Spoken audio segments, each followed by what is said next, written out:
আপনি দেখছেন news now, আমরা জানি কোনটা খবর। বাংলাদেশের ঘটনা নিয়ে এবার গর্জে উঠল ঊনকোটি জেলার ফটিকরা এলাকা। শুক্রবার হিন্দু সমাজের উদ্যোগে গর্জমান মিছিল থেকে আওয়াজ তোলা হয় ওপার বাংলার ঘটনা নিয়ে।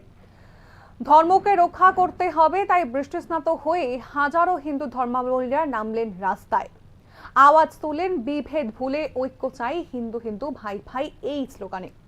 প্রসঙ্গত, প্রতিবেশী বাংলাদেশে শেখ হাসিনা সরকারের পতনের পরে সেখানে দুষ্কৃতীদের দ্বারা ক্রমাগত হামলার শিকার হচ্ছেন হিন্দুরা, যার ফলে তাদের বাড়িঘরও ভাঙচুর করা হচ্ছে এবং নানা রকমের আক্রমণ চালানো হচ্ছে তাদের উপর। অন্তত এমনটাই অভিযোগ উঠে আসছে। এর বিরুদ্ধেই গর্জে উঠেছে ভারতের বিভিন্ন রাজ্যের মানুষ।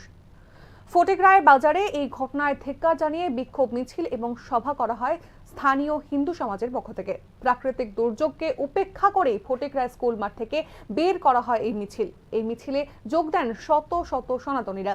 সবার সঙ্গে এদিন মিছিলে পা মিলিয়েছিলেন রাজ্যের মন্ত্রী তথা স্থানীয় এলাকার বিধায়ক সুধাংশু দাস নিজেও। তিনি কি বলেছেন এই গোটা ঘটনা প্রসঙ্গে শুনব।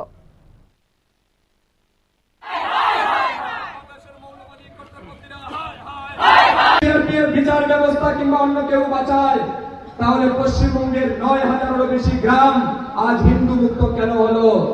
যদি পুলিশ, সিআরপিএফ কিংবা প্যারামিলিটারি যদি হিন্দুদের বাঁচায়, তাহলে বাংলাদেশে কি পুলিশ নাই? বাংলাদেশে কি মিলিটারি নাই? বাংলাদেশে কি ফৌজি নাই?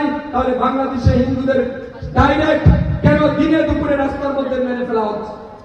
জিহাদি আতঙ্কবাদীরা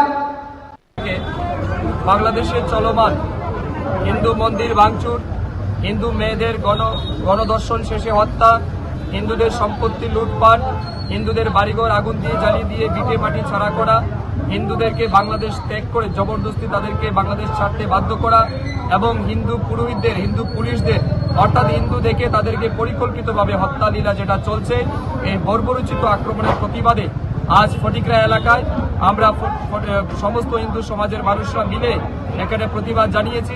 আমিও একজন হিন্দু হিসাবে এই প্রতিবাদ মিছিলে সামিল হয়েছি এবং